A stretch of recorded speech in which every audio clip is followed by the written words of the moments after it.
On a Friday evening in November 1895, a German physicist named Wilhelm Röntgen was working alone in a darkened laboratory when he saw something glowing that had no reason to glow. It was on the other side of the room, and chasing down why it was glowing would lead, within weeks, to him looking straight through his own wife's hand and seeing the bones inside it. Let's start with what he was actually doing, because he wasn't looking for any of this. Röntgen was experimenting with a Crookes tube, a sealed glass tube with most of the air pumped out and a high voltage running through it. When you do that, the tube produces what were then called cathode rays, streams of electrons, though nobody used that word yet. This was well-trodden ground. Physicists all over Europe had these tubes. There was nothing new about the setup. To observe the faint glow the tube produced, Röntgen had covered it completely in black cardboard and turned off the lights. The room was dark, the tube was sealed in black, and there should have been no light escaping at all. But about a meter away, a small screen coated with a fluorescent chemical was glowing, faintly, but unmistakably. And that made no sense. Whatever the tube was producing shouldn't have been able to reach that screen. Cathode rays only travel a few centimeters in air. The black cardboard should have blocked any visible light. And yet something was crossing the room and making that screen light up. Most people would have assumed a stray reflection and moved on. Röntgen didn't. He spent the next several weeks more or less living in his laboratory, obsessively testing this invisible something.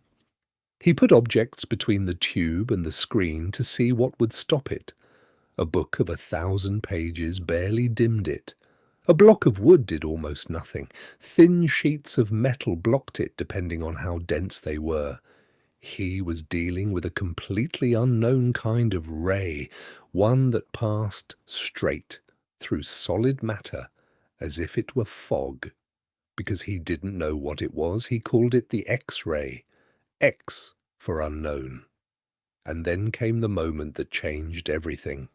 At some point, he held his own hand up in front of the screen, and he saw the shadow of his own bones.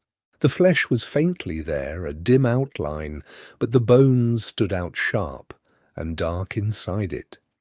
He was looking inside a living body without cutting it open, something no human being in history had ever been able to do. To confirm it, and to make it permanent, he brought his wife, Anna Bertha, into the lab. He had her place her hand on a photographic plate and directed the rays at it for about 15 minutes. When he developed the image, there it was, the bones of her hand, and the dark ring of her wedding band floating around one of them. When Anna saw it, she was horrified. She reportedly said, "I have seen my death. That reaction is worth pausing on because it captures something true." People had only ever seen the bones of the dead. To see your own skeleton while you were still alive felt like a glimpse of the grave. Röntgen published his findings at the end of December 1895 with that image of the hand, and the reaction was unlike almost anything in the history of science. Within weeks, not years, the discovery spread across the entire world.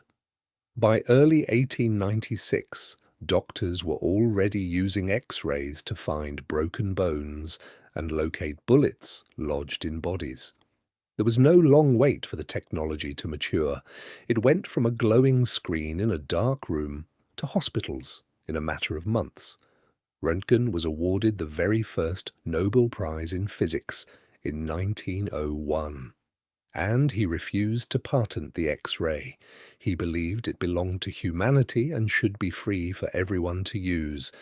He took a strange glow in a dark room that anyone else might have ignored, followed it, because he couldn't let it go. And in doing so, he gave medicine the power to see inside the living body.